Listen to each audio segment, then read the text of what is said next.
उत्तर प्रदेश के कौन से बड़े माफिया हैं जो आपको याद है आज भी? अतीक अहमद जी थे। आप उनके आगे जी क्यों लगा रहे हैं? अगर रामनगर की जनता ने आपको विधायक बना दिया, पार्टी ने आपको टिकट दे दिया, हाँ। तो आप किसानों के लिए क्या काम करें? मैं राजनीति करना चाहता हूँ जनता की सेवा के लिए। मुझे पैसा भगवान ने इतना दिया है कि मैं अच्छा सा खा लूँ, अच्छा पहन लूँ, अच्छी जगह इलाज करा लूँ।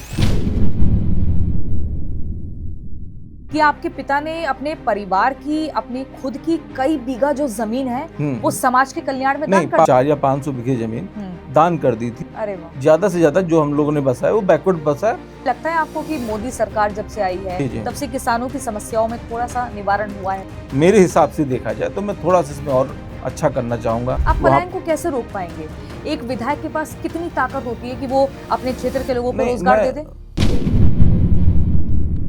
तो मैं कम से कम इतना तो जरूर करूंगा कि अपनी बात तो मैं वहां रखूंगा। आप हमारे पॉडकास्ट पर वादा करिए जनता से कि अगर आप विधायक बनते हैं तो आप एक यूनिवर्सिटी रामनगर विधानसभा में बनवाएंगे। हाँ, तो महिला डिग्री कॉलेज के लिए मैं सबसे पहले करूंगा। मैं वादा कर रहा हूँ कि वो बुढ़ौल शुगर मिल भी मैं चलवाने की पूरी कोशिश करूंगा। तो मौजूदा समय में समाजवादी पार्टी के वहाँ पर विधायक हैं जी, आपको लगता है कि उन्होंने कुछ काम किया? वो चीजें जो होनी चाहिए वो नहीं कर पाए। तो आपको लगता है कि वहाँ पर आप जाति के आधार पर राजनीति करेंगे तो ज्यादा सफल हो पाएंगे? ब्राह्मण मेरे साथ है, क्षत्रिय मेरे साथ है, जाटो मेरे साथ है, मुसलमान भी मेरे साथ है। 2027 में विधानसभा चुनाव होने उत्तर प्रदेश में, ऐसी क्या वजह है जो जनता दोबारा से बीजेपी को सत्ता के सिंहासन पर बिठाए? योगी जी की समाज में जो छवि है, समाज की जो गलत तबके के वर्ग के लोग हैं वो उनसे घबराते हैं। एक घबराहट है, एक डर है। बड़े नेताओं के बच्चे सरकारी स्कूल में क्यों नहीं पढ़ते? हिंदी सच्चाई, जैसे मेरे बच्चे भी वहाँ नहीं पढ़ते। आपकी भी हाल फिलहाल में राजनाथ सिंह जी से मुलाकात हुई जी, तो आपकी राजनाथ सिंह से क्या बात? मैं वहाँ पे गया तो मैंने टिकट की बात की। हाँ। या विधानसभा में बोला कि नहीं मुझे विधानसभा के लिए टिकट चाहिए। आपको लगता है कि आपकी जो छवि है वो एक सनातनी नेता है उसके तौर पर उभर रही है? नहीं, ये नहीं कह सकता। मुझे सभी को लेके चलता है। अब तक का कोई ऐसा आरोप जो आपके ऊपर बहुत ज्यादा लगता रहा हो और आप उससे परेशान हो? हाँ, परेशान है एक चीज से। कोई इतनी समाज सेवा में रुचि क्यों रही है शुरू से? समाज सेवा इसलिए रुचि रही ना कि बचपन से जब मैं छोटा था तो मेरे फादर ने बोला कि कभी हाथ मत फैलाना।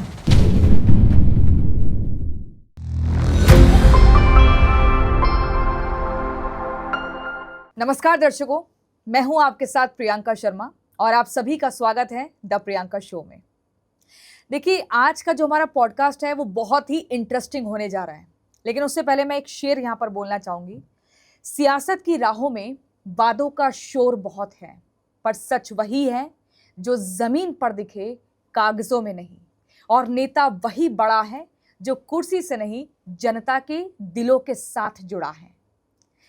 दर्शकों, आप सभी जानते हैं कि 2027 में उत्तर प्रदेश में विधानसभा के चुनाव होने हैं और चुनावी सरगर्मी तेज हो चुकी है। ऐसे में जब हमने देखा, हम जमीन पर गए तो पता चला कि बाराबंकी जिला है एक, और वहां पर रामनगर विधानसभा है। उस विधानसभा में एक नाम बहुत चर्चित था, बहुत जोर शोर से गली मोहल्ले का बच्चा इस नाम को जानता है। तो हमने सोचा क्यों ना उस शख्सियत को अपने स्टूडियो में बुलाया जाए और उनके साथ एक बहुत ही इंसाइटफुल, एक सार्थक बातचीत की जाए। उनका नाम है शिव प्रकाश अवस्थी। बहुत बहुत स्वागत है शिव प्रकाश अवस्थी जी। जी, धन्यवाद। हालांकि इन्हें प्रेम से गली मोहल्ले के लोग राहुल अवस्थी भी बोलते हैं। जी। तो मैं ये बता दूं कि ये जो विधानसभा है रामनगर की, यहाँ की जनता ऐसी है कि वो एक नाम या एक चेहरे को या एक पार्टी को बार बार मौका नहीं देती है। वो हर बार आजमाती है एक नए चेहरे को। पिछली बार सपा को जितवाया, उससे पहले बीजेपी को जितवाया, लेकिन इस बार भी लग रहा है कि जनता का मिजाज कुछ अलग है। और इसीलिए आज हम स्टूडियो में बात करेंगे उस शख्सियत से जो रामनगर के विधानसभा में घर घर पहुंच चुका है, जिनसे बात होगी वादों की नहीं, इरादों की, जिनसे बात होगी राजनीति पर नहीं बल्कि जमीनी हकीकत पर। बहुत बहुत स्वागत है शिव प्रकाश अवस्थी जी द प्रियंका शो में। मेरा सबसे पहला बड़ा सवाल आपसे यही है कि राजनीति में आप कब आए, बीजेपी के साथ ही आप क्यों जुड़े, इसके पीछे मुख्य तौर पर वजह क्या रही? भारतीय जनता पार्टी एक राष्ट्रवादी पार्टी है जिससे मैं यशस्वी प्रधानमंत्री नरेंद्र मोदी जी से प्रेरित होकर मैं इस पार्टी में आया। कौन से सन की बात है ये? एक्चुअली अगर देखा जाए तो 91 और 92 में मेरे फादर कार्य समिति सदस्य थे भारतीय जनता पार्टी में, बहुत ही पहले। उस समय कार्य समिति सदस्य ऐसे नहीं होते थे, चुनाव होता था उनको। अच्छा। तो चुनाव लड़ के वो कार्य समिति सदस्य हुए। 91-92 की पीरियड की बात है, ठीक है, मुझे अच्छे से नहीं याद है, लेकिन रिकॉर्ड है उसका, पुराना है जी। और बाकी राष्ट्रवादी पार्टी है, तो मैंने अभी जो महिला बिल के ऊपर जो विपक्षी पार्टियों ने उंगली उठाई और इस बिल को पास नहीं होने दिया, तो मुझे यही समझ में आया कि भारतीय जनता पार्टी ही आगे चल, मतलब इसका एक अलग भविष्य है। आप लेकिन कौन से सन से जुड़े? आपके पिताजी 90 के दशक से जुड़े हुए हैं। हाँ, लेकिन आपने कौन से सन से ये चुना? देखिए, मैं सक्रिय तो हुआ 2023 से। 2023 से मैं सक्रिय हुआ, पूरी तरह से मैंने मन बना लिया और मैं क्षेत्र में आया। ठीक है। और संगठन के कार्य करता रहा। संगठन के लिए आपने क्या क्या काम किया? संगठन के लिए जैसे नरेंद्र मोदी जी का कहना था माँ के नाम पेड़, और मैंने कम से कम 2000 पेड़ तो ऐसे लगाए हैं कि वृक्षारोपण। माँ के नाम जब पेड़ लगाने की मुहिम शुरू हुई थी, तो सभी ने उस मुहिम में हिस्सा लिया जी। और आपने 2000 से ज्यादा पेड़ पूरे रामनगर क्षेत्र में लगाए। 2000 से ज्यादा पेड़, और बाकी लोगों को प्रेरित भी किया। प्रेरित किया। और संगठन के साथ, मतलब जहाँ भी हमें संगठन ने जरूरी समझा, मुझे बुलाया, मैं वहां भी गया, और जहाँ नहीं भी बुलाया गया मैं वहां भी गया। अच्छा, यानी कि आप लगातार एक कर्मठ कार्यकर्ता की तरह काम करते रहे। काम करता रहा बिना बोले। मैं सक्रिय सदस्य भी हूँ भारतीय जनता पार्टी से, और मैंने करीब 100 सदस्य बनाए, 200 सदस्य बनाए थे। और मतलब पार्टी ने जब जब मुझे मौका दिया या अवसर मिला, मैंने अपना काम करता रहा। रामनगर विधानसभा क्षेत्र में बच्चा बच्चा ये क्यों कह रहा है, गली मोहल्ले में हर एक व्यक्ति क्यों कह रहा है कि इस बार प्रबल दावेदार जो हैं वो शिव प्रकाश अवस्थी हैं? जी, क्योंकि मैं वहाँ का लोकल कैंडिडेट हूँ, और घर घर से मेरा मतलब जानना है, और मेरे फादर को भी सभी लोग वहीं जानते हैं, रहने वाला वहीं का हूँ।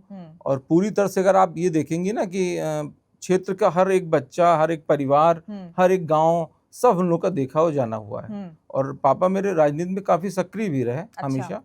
और वो चुनाव नहीं लड़े, लेकिन वो सक्रियता हमेशा दिखा। हम कुछ रिसर्च कर रहे थे, जब हमें ये पता चला आपके परिवार के बारे में, आपके बारे में, कि आपके पिता ने अपने परिवार की, अपनी खुद की कई बीघा जो जमीन है वो समाज के कल्याण में दान कर दी। पापा ने नहीं, मेरे बाबा जी ने। आपके दादाजी ने? दादाजी ने।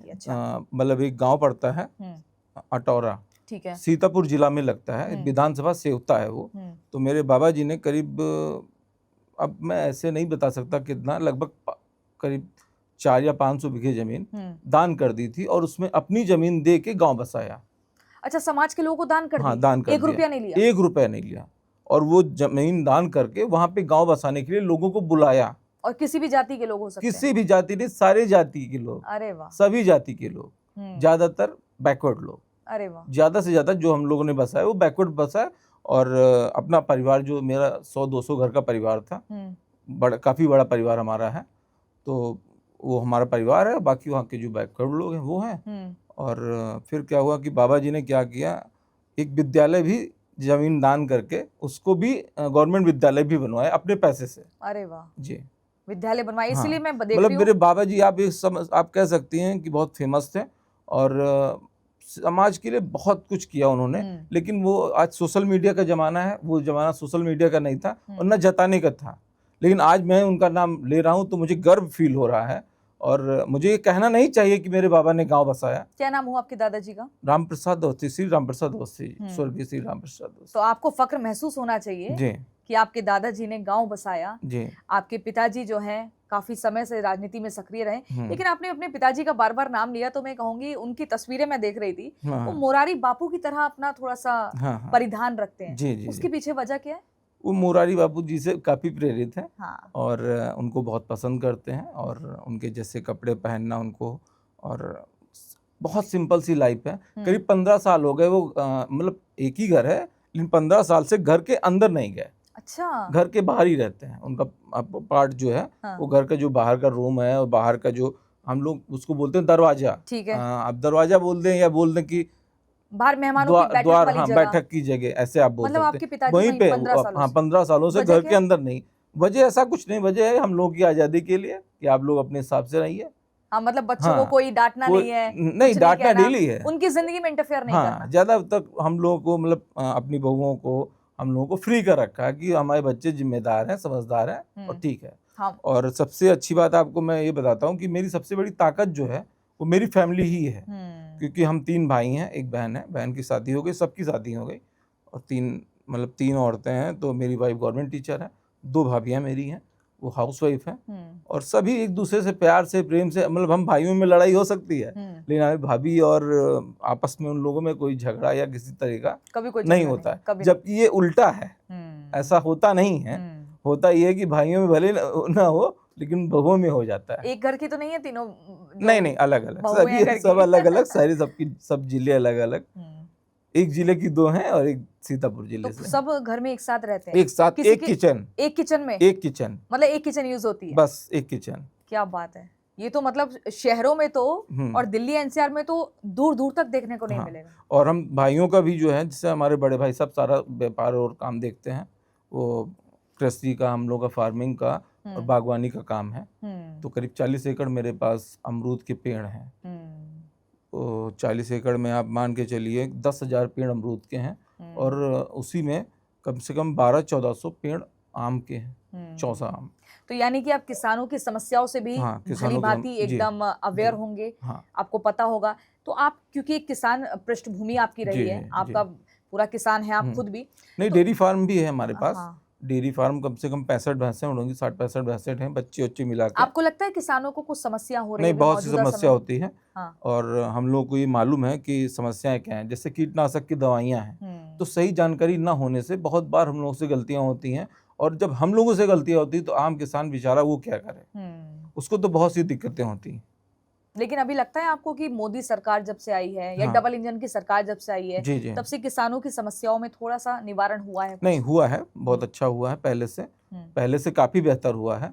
लेकिन थोड़ा सा और इसमें अगर मेरे हिसाब से देखा जाए तो मैं थोड़ा सा इसमें और अच्छा करना चाहूंगा। आप करना चाहेंगे? अगर रामनगर की जनता ने आपको विधायक बना दिया, पार्टी ने आपको टिकट दे दिया, तो आप किसानों के लिए क्या काम करेंगे? मैं किसानों के लिए, देखिए, सबसे पहले पशुओं की अगर मैं बात करूं, मैं पशु प्रेमी भी हूं और नेचर से बहुत करीब हूं। मतलब नेचर मुझे बहुत पसंद है, पेड़ पौधे और पशुओं से बड़ा लगाव है मुझे, और गाय वाय से भी सेवा करना, ये सब मुझे अच्छा लगता है। मैंने आपके सोशल मीडिया पे तस्वीर भी देखी थी। जी। आप किसी गाय के तबेले में थे और वहां पर गाय के साथ आपने कई सारी गाय थी, तस्वीर थी जी। तो बताइए। गाय एक ही थी, भैंसें कई सारी। अच्छा, कई सारी भैंसें। जी, ठीक है। गाय सेवा के लिए एक ही लाए हैं अभी, उसको मतलब हम लोग बढ़ा रहे हैं धीरे-धीरे। वो आपका अपना ही था? अच्छा, ठीक है। तो आप किसानों के लिए क्या करेंगे? किसानों के लिए मैं ये करना चाहता हूँ, जैसे कि बहुत से जानवर हैं हम लोगों के, और बहुत सारी बीमारियां आजकल की, नए समाज के हिसाब से, नए समाज नहीं कह सकते, नया जो चलन है बीमारियों का, उस हिसाब से बहुत सी बीमारियां हैं। तो उन बीमारियों में क्या होता है, डॉक्टर्स जो हैं हम लोग को सही अवेलेबल नहीं हो पाते हैं, और अगर होते भी हैं तो एक ब्लॉक में कहीं एक डॉक्टर मिला, जानवर कितने सारे हैं, वो डॉक्टर कहाँ किस किस को देखेगा। तो अभी मौजूदा समय में है डॉक्टर कोई जानवरों के लिए रामनगर विधानसभा? हाँ, है जी। लेकिन वो पूर्ति नहीं हो पाती है। आप उनकी संख्या को बढ़ाएंगे? अगर आप डॉग्स को लेके भी देखेंगे तो अच्छे डॉक्टर्स नहीं हैं वहाँ पे। आप युवाओं के लिए क्या काम करेंगे? चलिए, आप विधायक अगर बन जाते हैं, जी, पहले दिन से क्या काम आपका युवाओं? देखिए, हमें ये पता है कि मैं युवा हूँ और उसी पीढ़ी का हूँ, तो मुझे ये मालूम है कि रोजगार जो है बहुत दिक्कत है हमारे उधर, जिससे क्या होता है, काफ़ी सारे लोग पलायन करते हैं, बाहर जाते हैं। और आप पलायन को कैसे रोक पाएंगे? एक विधायक के पास कितनी ताकत होती है कि वो अपने क्षेत्र के लोगों को रोजगार दे दे? मैं अपनी ताकत की बात नहीं करता हूँ। मैं विधानसभा अगर मुझे भेजा गया और मैं विधानसभा गया, तो मैं कम से कम इतना तो जरूर करूँगा कि अपनी बात तो मैं वहाँ रखूँगा, वहाँ के लोगों के लिए, अपने रोजगार, अपने भाइयों के लिए, अपनी उम्र के लिए, लोगों के लिए मैं बात तो वहाँ पे रख सकूंगा। आप हमारे पॉडकास्ट पर वादा करिए जनता से कि अगर आप विधायक बनते हैं तो आप एक यूनिवर्सिटी रामनगर विधानसभा में बनवाएंगे, और स्कूलों की संख्या को बढ़ाएंगे। नहीं, यूनिवर्सिटी नहीं कह सकता, लेकिन मैं ये करूंगा कि महिला डिग्री कॉलेज हमारे रामनगर में दिक्कत है, तो महिला डिग्री कॉलेज के लिए मैं सबसे पहले करूंगा। और वादा कर रहे हैं आप? वादा कर रहा हूँ। और बुढ़ौल शुगर मिल के लिए मैं वादा कर रहा हूँ कि वो बुढ़ौल शुगर मिल भी मैं चलवाने की पूरी कोशिश करूंगा, और जिसके लिए मैं अभी जल्दी ही मैं राजनाथ सिंह जी से मिला, और मैंने अपनी बात वहाँ पे रखी। बुढ़ौल शुगर मिल के लिए बात बोली कि आपने एक बार वादा किया था, वो रामनगर में आके बात हुई थी, मंच पे उन्होंने बोला था कि बुढ़ौल शुगर मिल जो है वो चलेगी।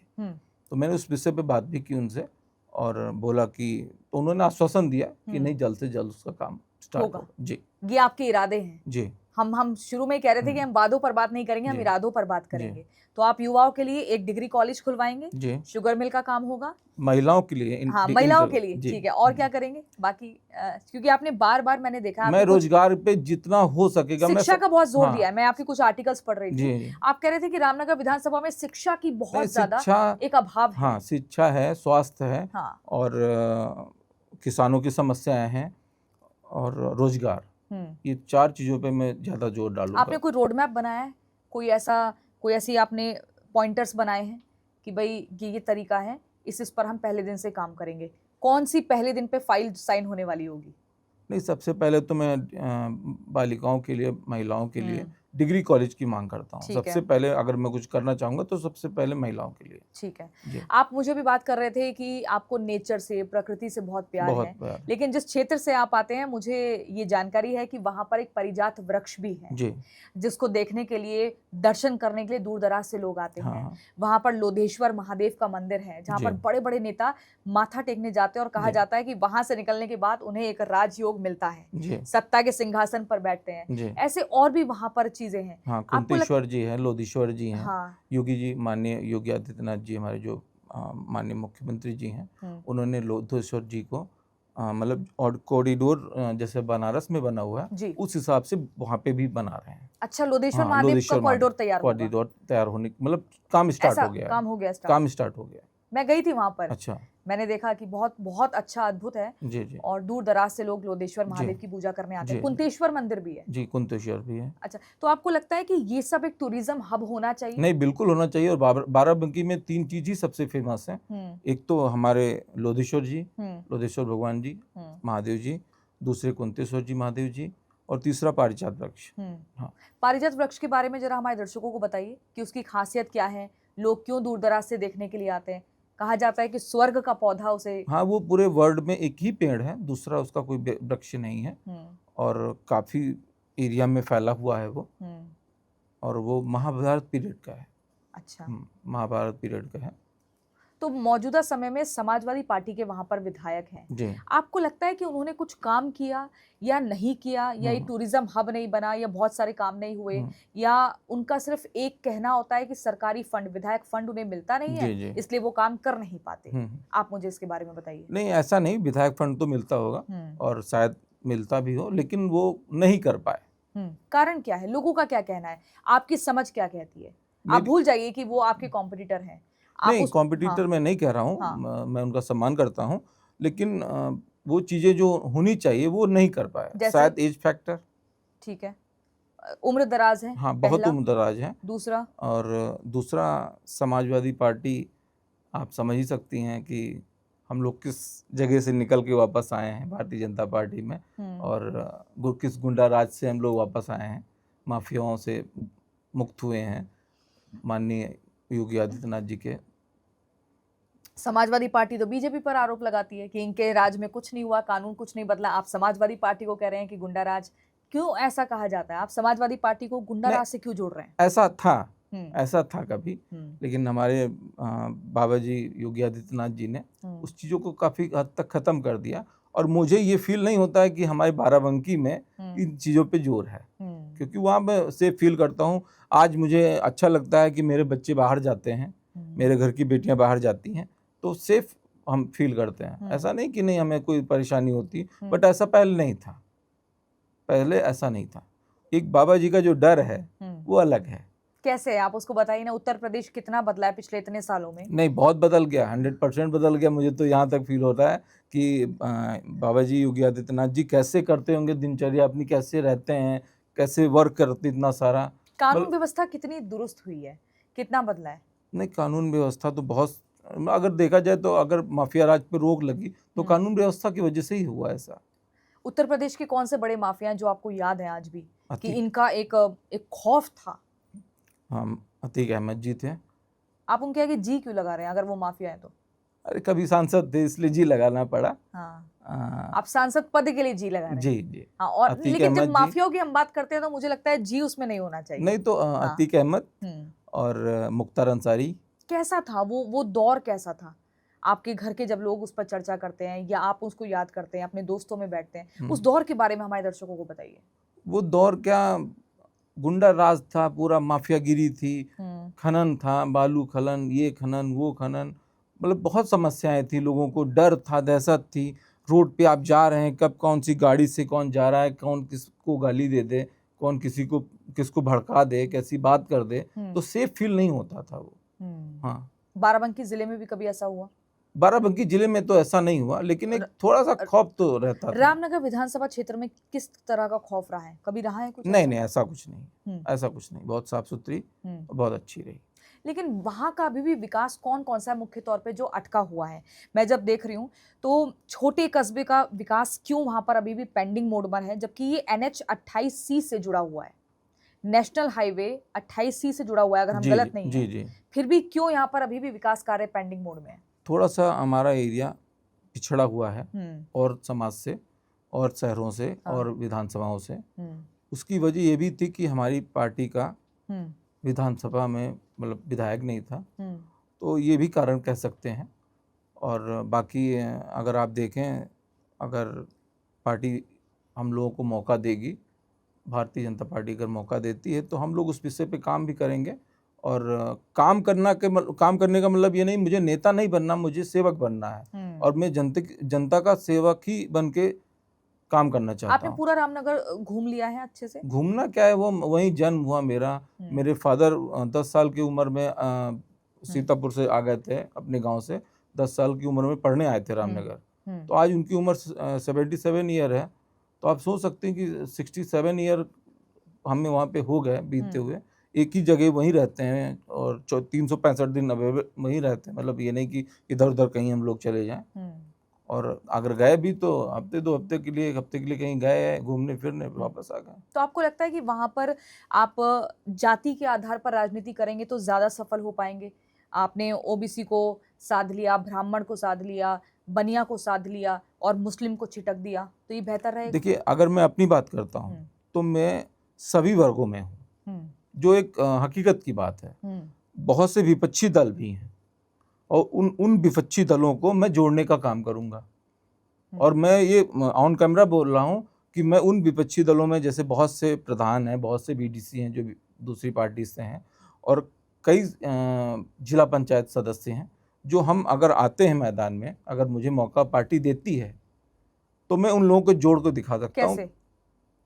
तरीका बताइए, क्या स्ट्रेटेजी होगी? रणनीति नहीं, एक समाज में स्थान ही दूसरा हमारा है। हमारा और हमारे फादर का, हमारी फैमिली का एक स्थान दूसरा है। हम सभी वर्गों से जुड़ के रहे मतलब, और सबको जोड़ के रखे।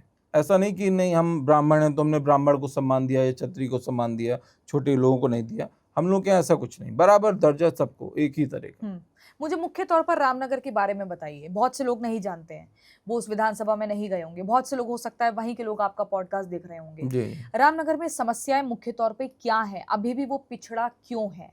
क्यों वहां पर विकास नहीं हुआ जिस तरह का होना चाहिए? देखिए, सड़क है वहाँ पर, रामनगर में सड़क है, बिजली है, पानी है, मूलभूत सुविधाएं सभी हैं, फिर भी पिछड़ा क्यों है? पिछड़ा, एक तो डिग्री कॉलेज बालिकाओं का नहीं है वहाँ पे, ठीक है, और दूसरा अच्छी स्वास्थ्य व्यवस्था जिसको बोलते हैं कि अच्छा ट्रीटमेंट नहीं है रामनगर में। यानी कि कोई, हाँ, एक छोटी सी 2 मिनट की कहानी में बताइए कि मेरी बेटी 2020 में पैदा हुई थी। अच्छा। और उसको एक हार्ट की प्रॉब्लम हुई। उस समय कोविड का टाइम था और मैं काफ़ी भटका और मुझे बच्चे की सर्जरी करानी थी। तो मुझे कोई मतलब लखनऊ तक पेडियाट्रिक सर्जन नहीं है। लखनऊ तक एक बच्चे की सर्जरी के लिए, हार्ट की सर्जरी के लिए पेडियाट्रिक सर्जन नहीं है लखनऊ में। बहुत बड़ी बात है।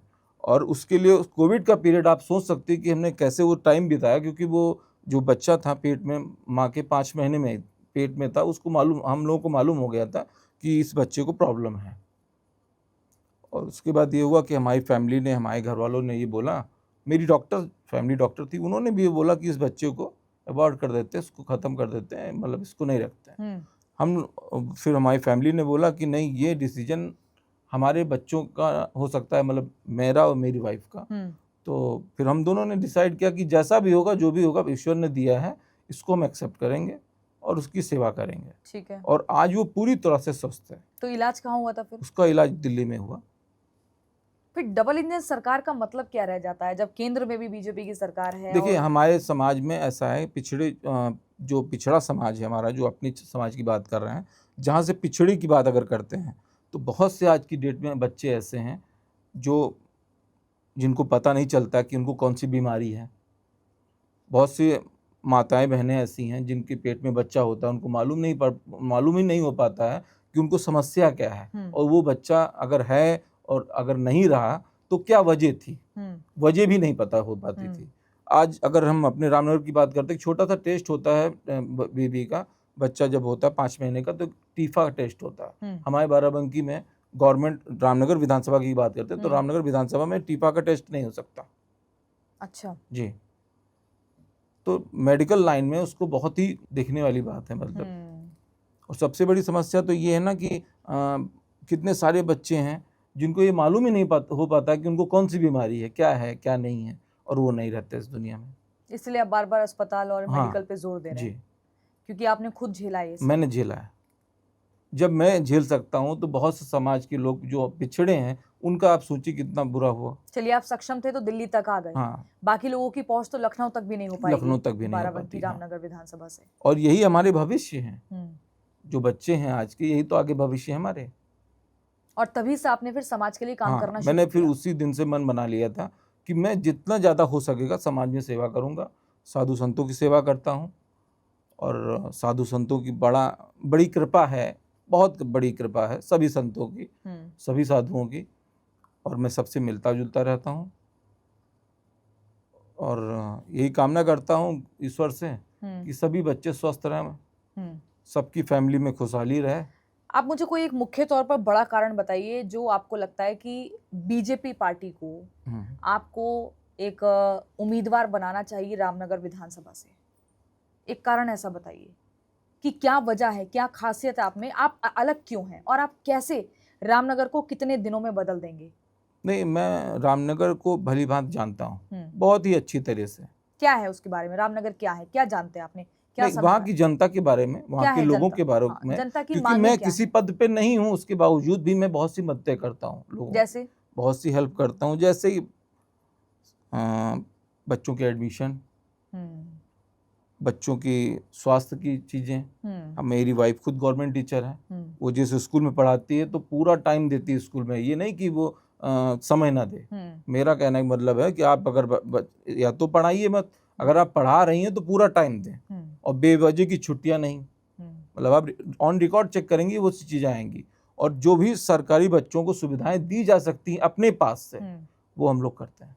अच्छा, ये कहा जाता है कि नेताओं को सरकारी स्कूल के नाम पर राजनीति करना तो अच्छा लगता है, लेकिन खुद उनके बच्चे उस सरकारी स्कूल में कभी नहीं पढ़ते हैं। जी।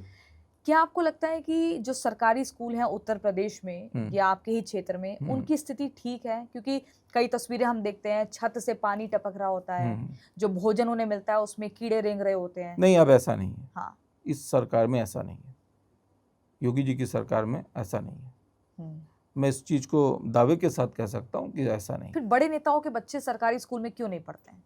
हाँ, ये कारण है कि वो नहीं पढ़ते हैं।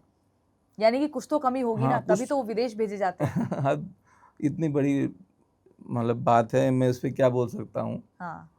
लेकिन ये सच्चाई है कि नेताओं के, अधिकारियों के, और शायद वहाँ के जो टीचर होते हैं शायद उनके भी बच्चे वहाँ नहीं पढ़ते, जैसे मेरे बच्चे भी वहाँ नहीं पढ़ते। मेरी गवर्नमेंट वाइफ हैं, गवर्नमेंट टीचर वाइफ हैं, उसके बावजूद भी मेरे बच्चे वहाँ नहीं पढ़ते, क्योंकि बच्चे बड़े भी हो गए हैं। तो ये लेकिन इसके पीछे कारण क्या है? यानी कि वहाँ पूरी सुविधाएं नहीं होती, सारी सुविधाएं नहीं होती हैं, कुछ तो आप करेंगे कुछ उस दिशा में काम करेंगे? मुझे अगर अवसर मिलता है तो मैं करूँगा, अगर मुझे अवसर मिलता है तो मैं ऐसा करना चाहूँगा। ठीक है। अभी 2022 में जब उत्तर प्रदेश में चुनाव हुए तो सपा का प्रत्याशी रामनगर से जीत दर्ज करते हैं, लेकिन वही 2017 की बात करें तो बीजेपी के प्रत्याशी ने जीत दर्ज की थी। मामूली सा अंतर इस बार 2022 के चुनाव में 261 वोटों के अंतर से बीजेपी का प्रत्याशी सपा के प्रत्याशी से हार जाता है। उसके पीछे आप कारण क्या मानते हैं? क्या लोकल लीडरशिप उसमें कमी थी, या फिर जनता का भरोसा वो प्रत्याशी नहीं जीत पाया? ऐसी क्या वजह थी? क्योंकि लहर तो जबरदस्त थी। हाँ, लहर जबरदस्त थी, बट एक रामनगर की अगर आप हिस्ट्री देखेंगे तो हिस्ट्री में है कि वहाँ पे दोबारा विधायक लगातार नहीं हुआ कोई। अच्छा, लगातार कोई कारण विधायक क्यों? कभी नहीं हुआ। कारण?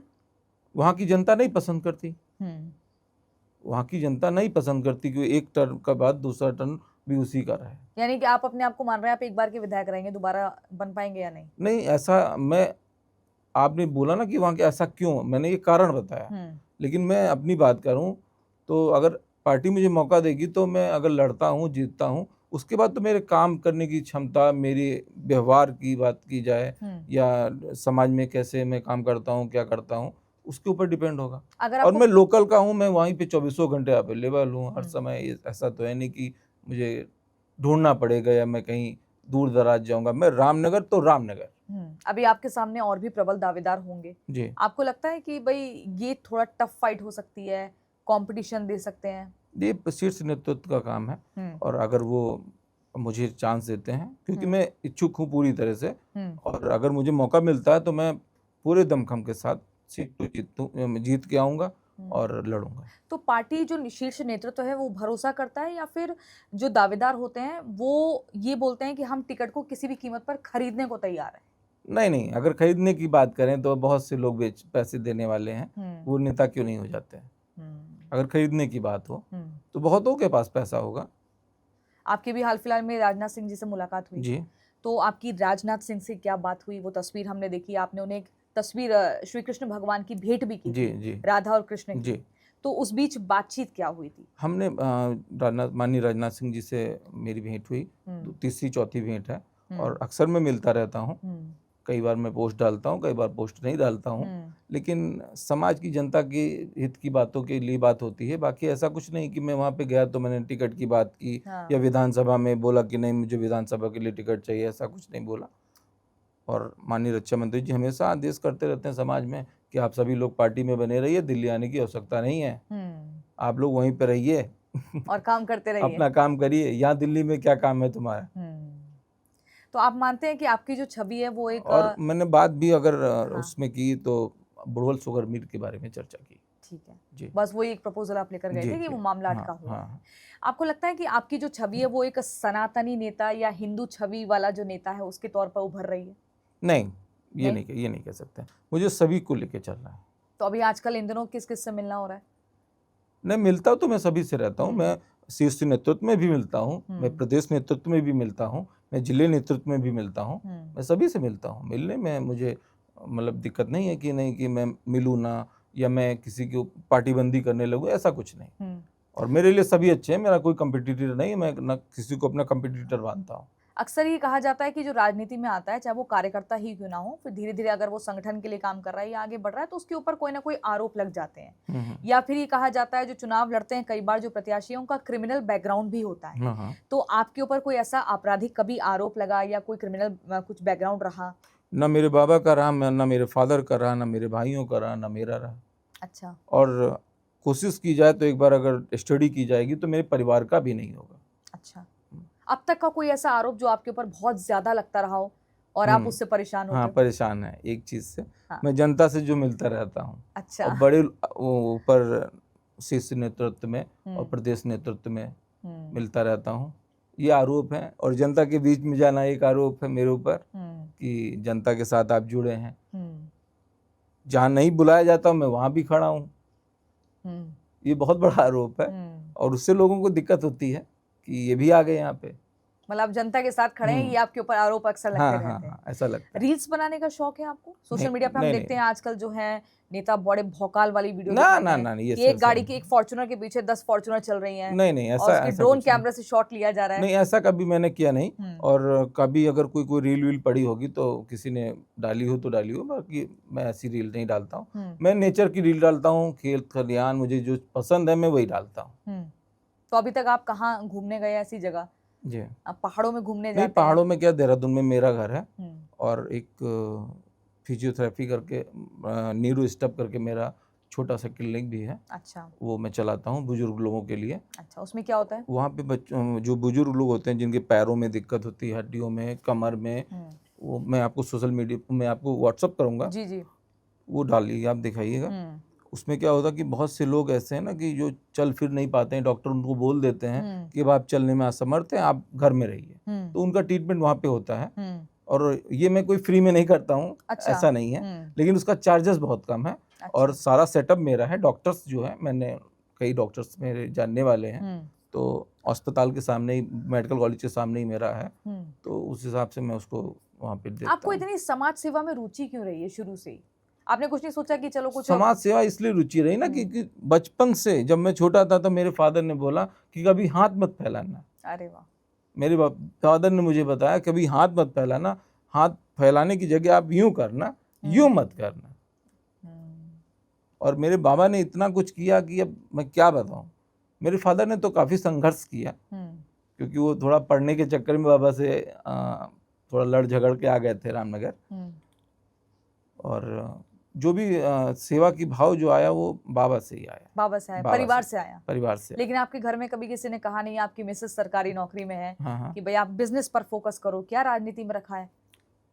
नहीं नहीं, ऐसा या नहीं आपके है। बड़े भाई ने कभी ऐसा कहा? नहीं, बड़े भाई का हमारा बड़ा सपोर्ट है, क्योंकि वो जैसे मैं राजनीति में पूरा टाइम देता हूँ। हाँ। तो मेरा व्यापार और जो भी मेरी खेती किसानी है वो सब भैया देखते हैं। किस चीज का व्यापार है आपका? व्यापार मेरा यही, मैं ज़्यादातर डेयरी का फार्म का काम है, और मैं ब्रीड तैयार करता हूँ, जानवर के बच्चे। अच्छा। और उन बच्चों को मैं आगे सेल करता हूँ, जैसे भैंसों के मुर्रे नस्ल के जानवर होते हैं, ये सब काम करते हैं। और थोड़ा सा ट्रेडिंग का काम है मेरे पास। जी। ट्रेडिंग का, ट्रेडर्स का काम भी है। तो आपको लगता है कि ये सब तो होता रहेगा? हाँ। लेकिन मुझे वो समाज मेरा सेवा में स्टाफ आना देखता चाहिए। है, और ठीक है, चल रहा है। फरीद महफूज किदवई से आपके संबंध कैसे हैं, जो कि सपा के विधायक हैं अभी रामनगर विधानसभा से? बहुत अच्छे संबंध है। मतलब ऐसा विरोधी वाले नहीं है ना, आपने विरोधियों को भी साध के रखा हुआ है? नहीं, साथ के नहीं रखा हुआ है। हम समाज, हमारा एक समाज है पूरा, सारे लोग समाज से हमारे जुड़े हुए हैं। साधने की बात होती है कि मैं उनके पास जाऊं, उनसे काम लूं, उनसे बोलूं, उनसे सिफारिश करूं, ऐसा कुछ नहीं है। मैं कभी नहीं गया। ठीक है। मैं कभी गया ही नहीं। मैं 38 साल की उम्र लगभग है मेरी, मैं 38 साल की उम्र में कभी उनके दरवाजे नहीं गया। पर आपने ऐसा साध रखा है ना कि भाई आपकी दुश्मनी नहीं है। नहीं, अगर दोस्ती नहीं है तो दुश्मनी भी नहीं है। क्योंकि मैंने ऐसे कोई काम नहीं किया कि मेरी दुश्मनी आपसे हो, और ना मुझे ऐसे करना है। अगर आपको समाजवादी पार्टी या बहुजन समाज पार्टी से मौका मिलता है कि आप हमारे पाले में आ जाइए, हम आपको टिकट देंगे, चुनाव लड़वाएंगे, जोर शोर से प्रचार करेंगे, तो आप करेंगे? नहीं, बिल्कुल नहीं छोड़ेंगे, क्योंकि भाजपा एक राष्ट्रवादी पार्टी है। समाज में उसका ही कल्याण है, जो भी कल्याण होना है वो सब भाजपा से ही होना है। टिकट नहीं मिलने पर भी नहीं मिलने पे भी नहीं छोड़ूंगा। आप बहुत बड़ी बात कह रहे हैं। हाँ, बिल्कुल कह रहा हूँ कि आप भाजपा का दामन नहीं छोड़ेंगे। नहीं छोड़ेंगे। कब तक नहीं छोड़ेंगे? कभी नहीं छोड़ेंगे। अंतिम सांस तक नहीं छोड़ेंगे। अंतिम सांस तक नहीं छोड़ेंगे। कोई बड़ा ऐसा समझौता आपको राजनीति के दौरान, संगठन को मजबूत करने के दौरान करना पड़ा हो? नहीं, ऐसा कुछ नहीं हुआ। कुछ नहीं? नहीं। कभी ऐसा लगा हो कि भाई बहुत परेशानी हो रही है, या कहीं पर कुछ रिश्वत देनी पड़ रही है? ना, ऐसा कुछ नहीं। कभी आपको ऐसा लगता है कि अब बहुत थक गए हैं, राजनीति छोड़ देनी चाहिए? अभी तो मैंने स्टार्ट किया है। थक कहाँ गया? अभी नहीं। अभी तो शुरुआत है हमारी, और ये लंबा चलेगी? ये चलेगी। सबसे ज्यादा राजनीति में किससे प्रेरणा मिलती है आपको? यशस्वी प्रधानमंत्री जी से, अमित शाह जी से, योगी जी से। ठीक है। मैं तो यही सोच के रह जाता हूँ कि मैं इतना बहुत वर्क करता हूँ, उसके बावजूद मैं सोचता हूँ वो लोग कैसे करते होंगे, कैसे उनका टाइम, मतलब एक एक पल का उनको काम है। अगर आपको नायक मूवी की तरह एक दिन के लिए, 24 घंटे के लिए सूबे का मुखिया बना दिया जाए, मुख्यमंत्री बना दिया जाए, और योगी आदित्यनाथ जी आपको बोले कि आपको 24 घंटे के लिए हमें जिम्मेदारी दे रहे हैं, आप क्या करेंगे? हम जिम्मेदारी नहीं लेंगे। क्यों? अरे, योगी जी की जितनी मेहनत है मैं कर ही नहीं सकता। नहीं, वो खुद भी कह रहे हैं बुलाकर। नहीं, तो मैं नहीं कर सकता। मुझे तो 24 घंटे में सिर्फ ये जानने में 24 घंटे बीत जाएंगे कि योगी जी क्या करते हैं, कैसे रहते हैं, कैसे अपनी टाइमिंग, कैसे वर्क करते हैं। 3 घंटे 4 घंटे वो सोते हैं, मैं कहाँ कर सकता हूँ ऐसा, जो सच्चाई है जी। हाँ, तो आप मानते हैं वहाँ पे योगी जी ही फिट है? अच्छा जी, क्या बात है। मतलब योगी आदित्यनाथ जी अगर आपकी बात सुन रहे होंगे तो बड़े प्रभावित हो सकते हैं। जी। किसी भी पार्टी की सफलता के पीछे उनके कार्यकर्ताओं की कड़ी मेहनत होती है। तो आप कार्यकर्ताओं की भूमिका को कैसे मानते हैं, क्योंकि आप भी एक कर्मठ कार्यकर्ता हैं? जी, नहीं, कार्यकर्ताओं का सबसे बड़ा रोल होता है, और आप यहाँ पे देख भी सकते हैं कि अभी पश्चिम बंगाल में कैसे क्या हुआ, कार्यकर्ताओं की ही जीत हुई। उसमें बड़ा रोल था अमित शाह जी का, माननीय यशस्वी प्रधानमंत्री जी का, और सुनील बंसल जी भाई साहब का। और कार्यकर्ता अगर ना ऐसे हो पाते, ना ऐसे हैंडल किए गए होते तो फिर कैसे हो सकता था कि आप सोचिए देश आज़ादी के बाद पहली बार बीजेपी वहाँ पे गवर्नमेंट बना पाई, पहली बार। बिल्कुल। मतलब काफी एक लंबा जो सूखा पड़ गया था पश्चिम बंगाल में बीजेपी के लिए, उस सूखे की भरपाई हुई है। नहीं, सूखा नहीं कह सकते आप, कीचड़ कह सकती हैं। हाँ, तो ये जो प्रचंड जीत बीजेपी की पश्चिम बंगाल में हुई, ये आप इसे कैसे देखते हैं? मतलब बंगाल से ममता दीदी का जाना क्यों जरूरी था और बीजेपी का आना क्यों जरूरी हो गया? नहीं, बहुत जरूरी था। कारण रोहिंग्या, बाहर से आए हुए लोग, रोहिंग्या जो गए, हाँ, जी, बाहर से जो आए हुए बांग्लादेशी लोग जो आ जाते हैं बॉर्डर क्रॉस करके, जो बांग्लादेशी लोग आ गए। और जो मैंने सुना या फिर पढ़ा जहाँ भी कि करीब 2 करोड़ से ऊपर की आबादी के लोग बाहर से आ रखे थे और SIR के माध्यम से वो लोग सब हटाए गए। तो उससे बड़ी सफलता रही भारतीय जनता पार्टी को। रोहिंग्या को लेकर उत्तर प्रदेश में भी काम लगातार चल रहा है। हाँ, चल रहा है। उत्तर प्रदेश चल रहा है, उत्तराखंड चल रहा है। जी। उत्तर प्रदेश में कितना बदलाव आपने देखा? क्योंकि ऐसे हमने देखा कई सारे रोहिंग्या जो हैं जगह जगह आकर बस गए थे, फिर सरकारी संसाधनों का वो पूरा फायदा उठाते थे, लेकिन योगी बाबा ने क्या कुछ काम किया और कैसे आपने बदलते हुए देखा? नहीं, योगी जी ने तो बहुत अच्छा किया और मेरे समझ से अब वो मतलब उतना ग्राफ नहीं रहा उनका, वो बहुत कम में सिमट गए और जो बच्चे हैं वो आगे चल के वो बाबा जी उसको खत्म कर देंगे। ठीक है, मुझे बताइए शिव प्रकाश अवस्थी जी, आप में एक अलग खूबी क्या है? लोग आपको क्यों पसंद करते हैं रामनगर विधानसभा के? मैं सरल हूँ सबके लिए और समाज में सभी से प्यार से मिलता हूँ और ऐसा नहीं है कि मैं किसी ईगो में या किसी टसन में रहूँ। मैं जैसे हूँ सिंपल, अपनी सिंपल लाइफ जीता हूँ और मैं कोई हाई फाई लाइफ नहीं जीना पसंद करता हूँ कि नहीं मुझे बहुत ही अच्छी जगह पे, मैं तो छोटे से ठेले पे भी भोजन कर लेता हूँ। अच्छा। हाँ, लेकिन विधायक बनने के बाद थोड़ी ऐसा होगा? हमेशा होगा। जब मैं आज कर सकता हूँ कल करने में क्या दिक्कत है मुझे? पद का जो रौब है वो अलग होता है। उस समय तो मैं फिर करूंगा, मेरे साथ 4 आदमी होंगे तो मैं और ठेले पे खाऊंगा मेरे पैसे बचेंगे। वो स्टाइल होता है कि हाँ भाई अपने आप को जमीनी दिखाने का। नहीं, स्टाइल नहीं, मैं साधारण। अच्छा, पैसा बचेंगे आप कह रहे हैं? पैसा तो कोई विधायक साहब ठेले पे जाएंगे तो उनसे कोई लेगा ही नहीं पैसा। नहीं, ऐसा नहीं होता है, ऐसा नहीं होता। मेरे नजर में ऐसा नहीं है कि कोई विधायक पैसा न दे। तो इसलिए लोग आपको पसंद, बीजेपी की बात कर रहा हूँ। हाँ, तो इसलिए लोग आपको पसंद कर रहे हैं। जितनी ये आपने चमकदार शर्ट पहनी हुई है सफेद रंग की, जी, इतना ही पूरा आपका ये चमकदार शर्ट, ये भी हिस्ट्री है हमारी।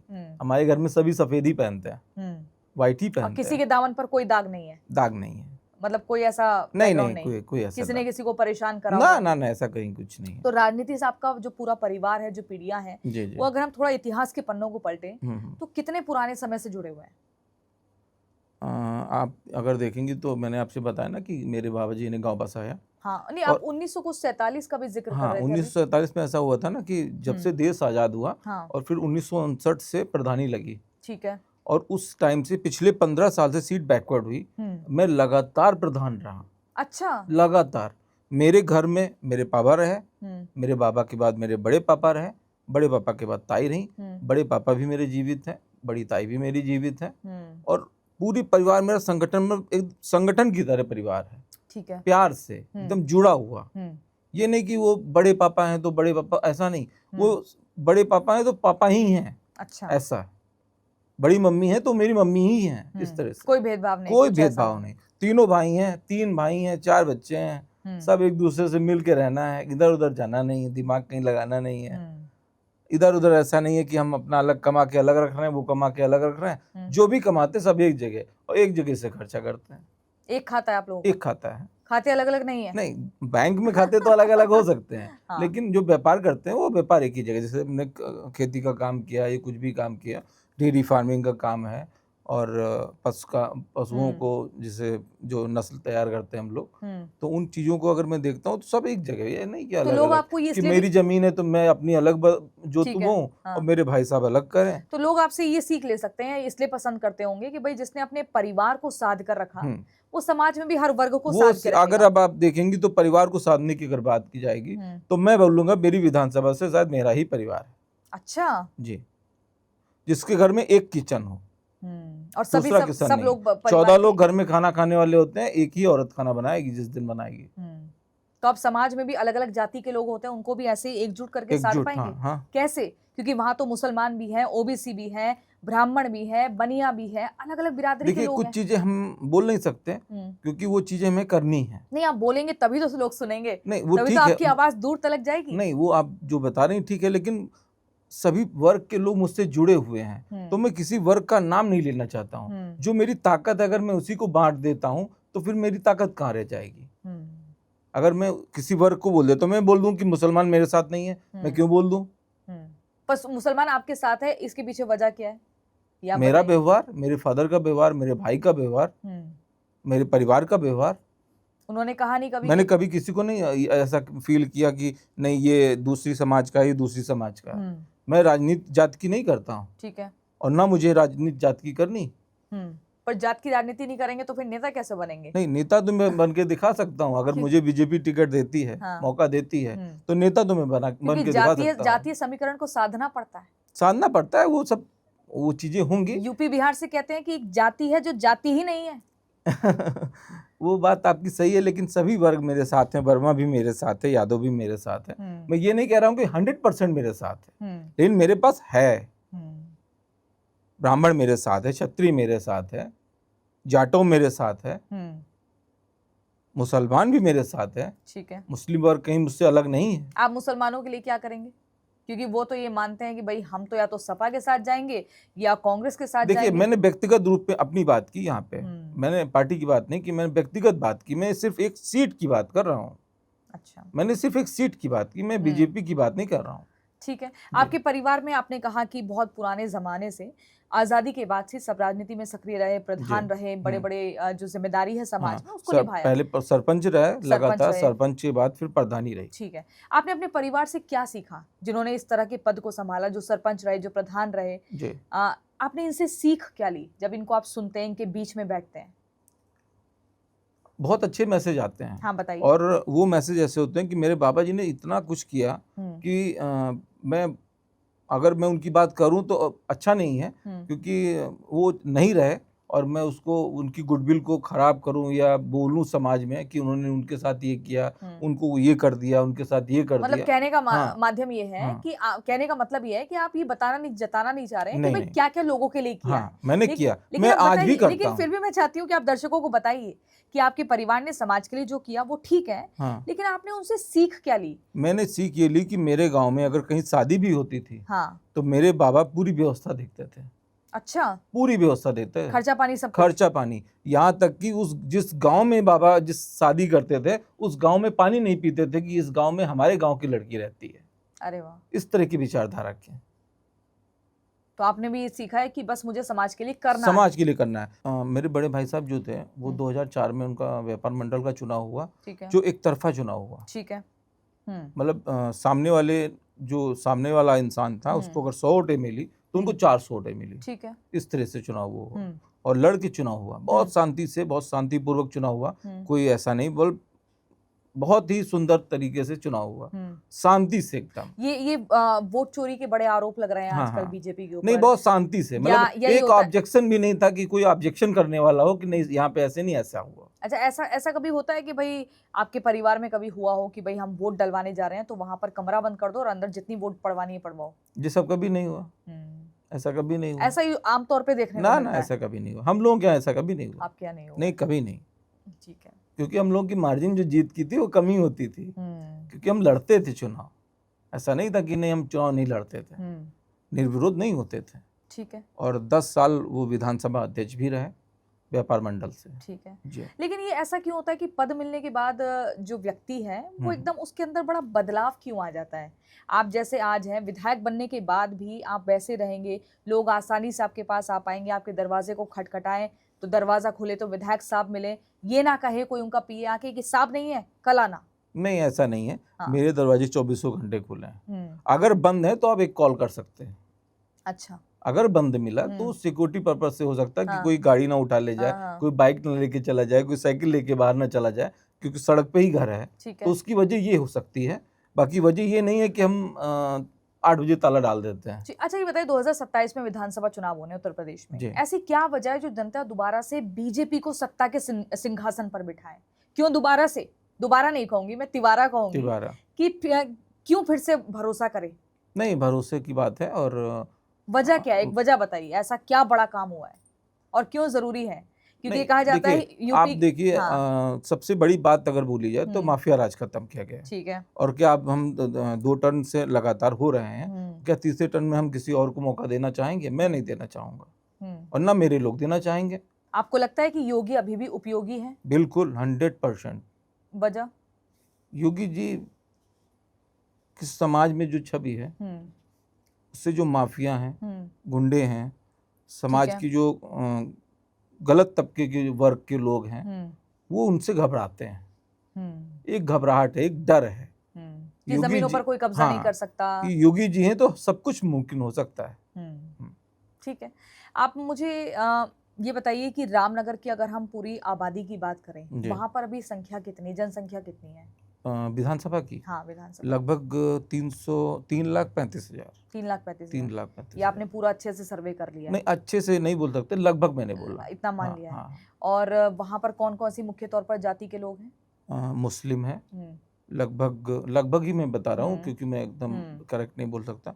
लगभग 65,000 मुसलमान हैं, और 50,000 ब्राह्मण हैं, और 40,000 यादव, और 23,000 छत्री, और 30,000 या 25,000 जाटव। यानी कि ब्राह्मण बहुल क्षेत्र है। हाँ, बाकी अन्य में है सब। ठीक है। 40,000 SC, इस तरह से।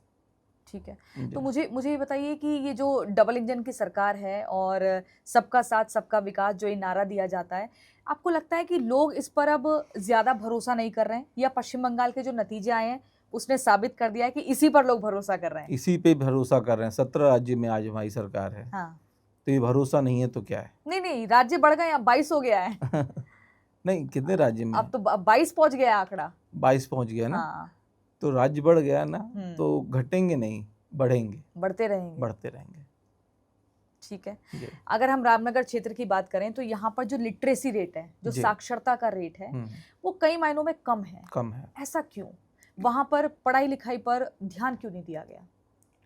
यही तो समस्या थी। शिक्षा पर ध्यान शिक्षा क्यों पे नहीं दिया इसीलिए गया? मैंने बात सबसे पहले जो मैंने 4 मुद्दे बताए थे, रोजगार और स्वास्थ्य और शिक्षा, तो इन पे इसीलिए बात की थी कि इन पे काम होना चाहिए। और जो लोकल का कैंडिडेट होगा, जो जानने वाला होगा, वहाँ का समझने वाला है, उसको पता है, और जो आगे बढ़ के उसको समाप्त कर सकता है या सरकार के माध्यम से, तो उसके लिए सरकार में आना और विधानसभा पहुंचना जरूरी है। आपके पास कॉन्क्रीट प्लान है, ठोस कोई प्लान है कि आप शिक्षा का स्तर इतना कर देंगे? अभी कितना परसेंटेज है वहाँ पर? एक आमूमन अगर हम माने, एक अगर हम बात कर रहे हैं कि चलिए 25% है, 30% है, तो उस रेशियो को आप कितना आगे ले जाएंगे?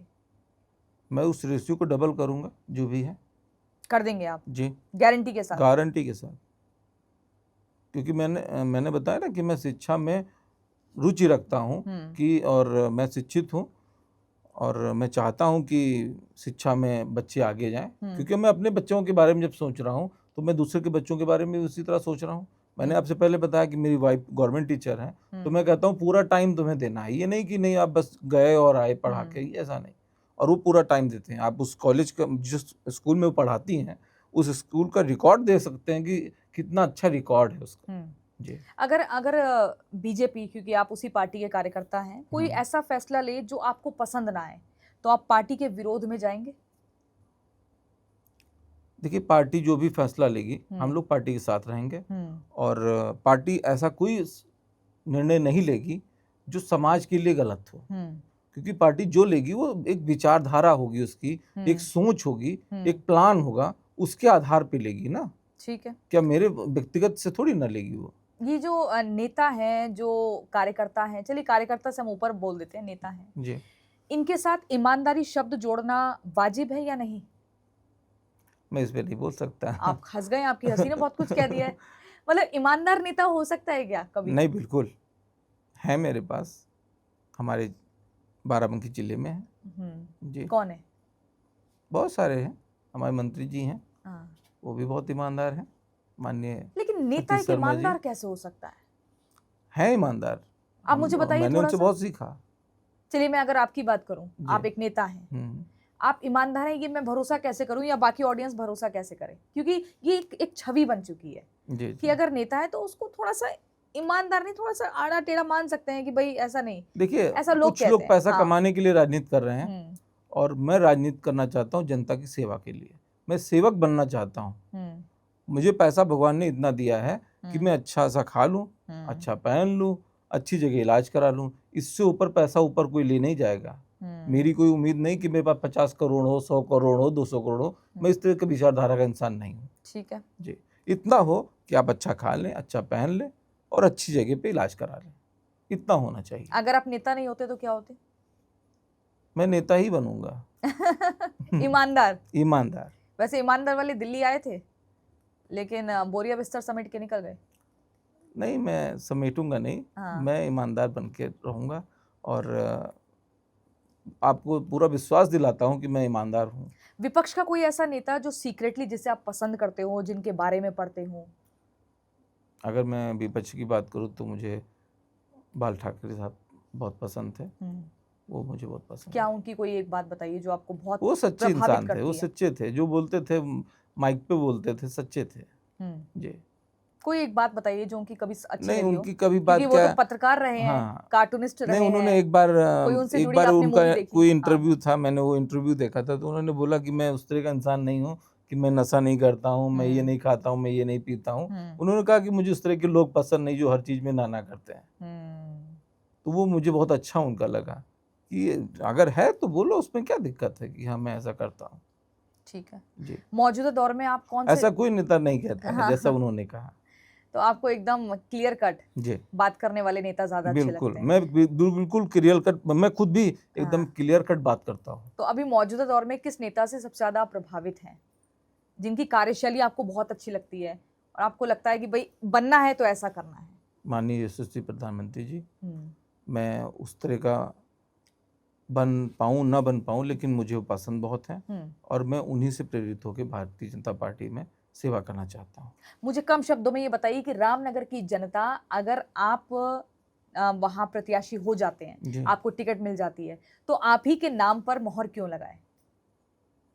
क्योंकि मैं कुछ बदलना चाहता हूँ, क्षेत्र की जनता के लिए कुछ करना चाहता हूँ। नाम तो नहीं बदलेंगे आप, क्योंकि पहले से ही वो रामनगर है। जी, नहीं, नाम नहीं बदलना है। लेकिन मैं बहुत सी चीजें बदलना चाहता हूँ और शिक्षा, स्वास्थ्य और रोजगार पे मैं बहुत काम करना चाहता हूँ। मैं नहीं चाहता कि मेरे रोजगार के लिए जो मेरी उम्र के लोग हैं वो बाहर काम करने जाएं। उनके लिए वहाँ पे कोई वजह होनी चाहिए कि वो वहाँ रहें, वहाँ काम करें। जरूरत है वहाँ पे उनके परिवार को, उनके बच्चों को, सभी। भाई कोई भी बाहर जाता है तो वो अपना परिवार छोड़ के जाता है। मैं नहीं चाहता हूँ कि वो अपने परिवार को छोड़ के बाहर जाए, उस परिवार में रहें। वो अपने परिवार से ही 2, 4, 5 किलोमीटर, 10 किलोमीटर के अंदर जाएं, अपना काम करें, अपने घर वापसी करें, अपना परिवार देखें, अपना घर देखें, अपने पशु देखें, अपना खेत देखें। आप पलायन को रोकना चाहते हैं मुख्य तौर पर, ये आपकी बहुत बड़ी समस्या आपको लगता है कि अपने परिवार से दूर जाकर क्यों रोजी रोटी कमाएं? मैं नहीं चाहता कि कोई भी अपने परिवार से दूर जाके रहे। सिनेमा देखते हैं आप? हाँ। कौन सी जो बहुत ज्यादा पसंद आई हो मूवी? हाँ, वक्त। जी। उस वक्त मूवी ने आपको वक्त की अहमियत क्या समझाई है? उसका गाना ही मुझे सब कुछ समझा दिया है। कौन सा? वक्त की हर सै गुलाम। जी। गुनगुनाइए थोड़ा सा। नहीं, मैं गुनगुना नहीं पाऊंगा।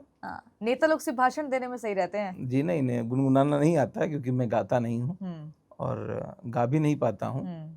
मेरी बड़ी भाभी जी हैं, वो बहुत अच्छा गाती हैं। अच्छा जी। तो आजकल जो सरकार है वो फिटनेस पर भी बहुत जोर दे रही है। मुझे आपको देख के लग रहा है कि शायद आप फिटनेस पर भी ख्याल रखते हैं। बिल्कुल, बहुत। क्या करते हैं आप? मैं फिटनेस के लिए आपको बताऊं, मैंने 16 साल की उम्र से एक्सरसाइज स्टार्ट की थी, मैं आज तक बंद नहीं की है। अच्छा। भले थोड़ा सा पेट निकल आया, लेकिन एक्सरसाइज बंद नहीं मेरी। वो डेली में करता हूँ। मैं यहाँ नोएडा में भी बैठा हूँ। नोएडा में भी मैं अपने जिस होटल में मैं था वहाँ पे एक्सरसाइज करके ही मैं आया। अच्छा, क्या करते हैं? डिप्स मारना, पुशअप्स करना, लगाना, बैठक मारना, ये सब करते हैं। ये जरूरी है। हाँ, मैं इतना करता हूँ, इतना जरूर करता हूँ। तो स्ट्रेस, इसलिए ऐसा करता हूँ कि जो कपड़े पहनूं तो थोड़ा ठीक लगूं। तो स्ट्रेस दूर करने का जो मुख्य तौर पे तरीका है वो क्या है? सिनेमा देखना, गाने सुनना, किताबों को पढ़ना या फिर वर्कआउट करना? स्ट्रेस तो किसी प्रकार का मुझे है नहीं है। नहीं। अब आप आ गए हैं, राजनीति में आ गए हैं, आगे बढ़ रहे हैं, तो अब धीरे धीरे आपको स्ट्रेस आ सकता है। नहीं आ सकता है, लेकिन सामने वाले को भी तो आएगा। हरकतें दोनों तरफ से होती हैं, एक तरफ से थोड़ी मतलब ना। स्ट्रेस लेंगे नहीं, जवाब आप देने स्ट्रेस में देंगे। पूरा, जी हाँ बिल्कुल, हम्म, हल्का मत समझे। पर गुंडागर्दी के बिना या गुंडागर्दी के साथ? नहीं, गुंडागर्दी क्यों, हम्म, गुंडागर्दी क्यों करेंगे? क्योंकि आपने कहा ना जवाब दिया जाएगा। जवाब के तरीके से दिया जाएगा ना। हम्म, किसी ने उंगली उठाई तो उसका जवाब उस तरह से देंगे, ये थोड़ी ना कि मैं डंडा और इस तरह से बात करूंगा। ठीक है शिव प्रकाश जी, अब हम अंतिम पड़ाव में आ चुके हैं पॉडकास्ट जी। के, और यहाँ पर हम रैपिड फायर की शुरुआत करेंगे। जी। आपको 1 वर्ड में रिप्लाई करना होगा कि आपके जहन में इस नाम को सुनकर क्या आता है। तो पहला है कि एक शब्द में बताइए रामनगर। मेरी जन्मभूमि। रामनगर की सबसे बड़ी ताकत। रामनगर की सबसे बड़ी ताकत वहाँ के लोग। सबसे बड़ी कमजोरी रामनगर की। रोजगार। आपके हिसाब से रामनगर में चुनाव विकास पर होता है या जाति पर? विकास पर। एक शब्द में बोलना है आपको जी। अखिलेश यादव।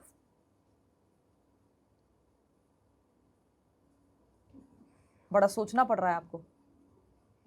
अखिलेश यादव। आपके जहन में क्या आता है जब आप अखिलेश यादव को देख रहे हैं या सुन रहे हैं? मुझे पसंद नहीं है।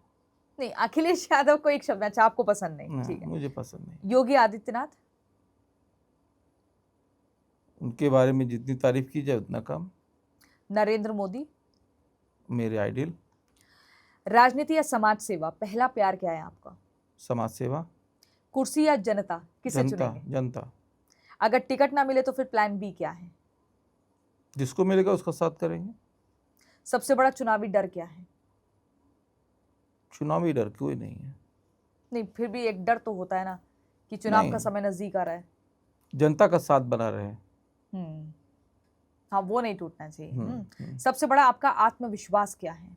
मेरा परिवार, मेरा घर, मेरे भाई, मेरे पिता। आपको लगता है कि ये साथ हैं तो आप जिंदगी कोई भी जंग जीत सकते हैं? बिल्कुल। घर वाले खुश हैं या परेशान हैं आपके राजनीति में आने से? खुश हैं।